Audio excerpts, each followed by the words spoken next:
future, we'll have the internet in our contact lens. So when I see you, I'll see your biography next to your name, and if you speak to me in Chinese, I will see subtitles underneath your image. So we will always have infinite information anywhere, anytime. You can always turn off the internet in your contact lens if you want, but when you're relaxing, your wall screens around you in your living room will activate, and you'll be able to be transported in 3 dimensions anywhere on the planet Earth. This is how you will look at sports events, how you will look at movies, all of it surrounded by intelligent sensors. And when you want to see a doctor, you talk to the wall, and boom, a doctor appears who gives you sound medical advice, but it's really an animated, artificially intelligent robot you're talking to. But that's going to reduce medical costs tremendously. Infinite access to medical care almost for free. In the future, we won't say the word computer anymore, because computers will disappear. They'll be everywhere and nowhere. Traffic accidents won't be used anymore, because we'll have driverless cars. And third, tumors, because our toilet will detect fragments of cancer genes 10 years before cancer forms. And so your toilet will be your first defense against cancer, so the word tumor could disappear. The future of the cloud is to be everywhere and nowhere. You'll talk to it, it'll talk back, and it's sort of like a reservoir for water. Water isn't a reservoir, but you have a faucet. A faucet you turn to get a little bit of water. That's the internet of the future.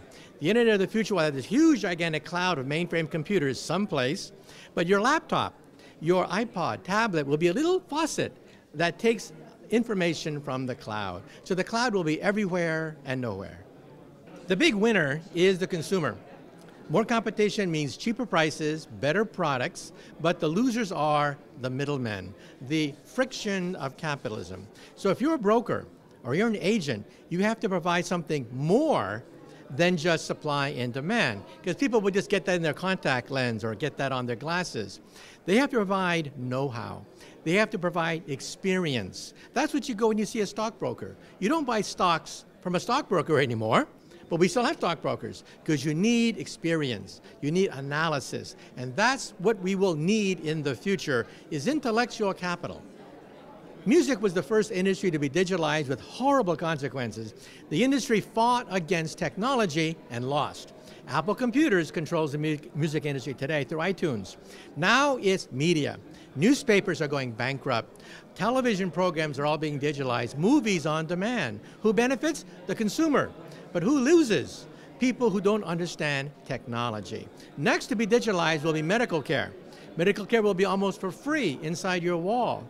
Education, retailing, transportation, cars will drive themselves. These are coming anyway, so don't fight it. Some people say, well, I don't want these things. Okay, don't buy them.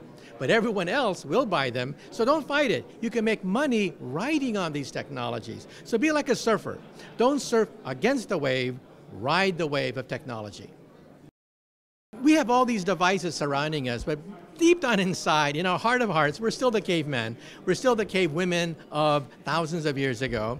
That's why we like paper. In the computer age, why do people like paper? Because we're hunters. Hunters like the proof of the kill. They like hard copy. And that's why we still have paper. That's why we still have cities. Some people say, we don't need cities. We'll simply teleconference. We don't need cities. No, we're social animals. We like to bond with other hunters, and that's why we still have cities.